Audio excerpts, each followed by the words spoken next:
broke it, but I had it really high. I had it about 50, 60 feet high. Really hard to control.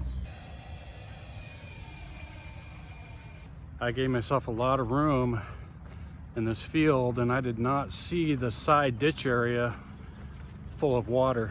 When I landed it, I thought I was landing in grass. Helicopter completely submerged. I gotta fish it out of there somehow. Shit. Miraculously still working. Hung up to dry, we'll try again next time.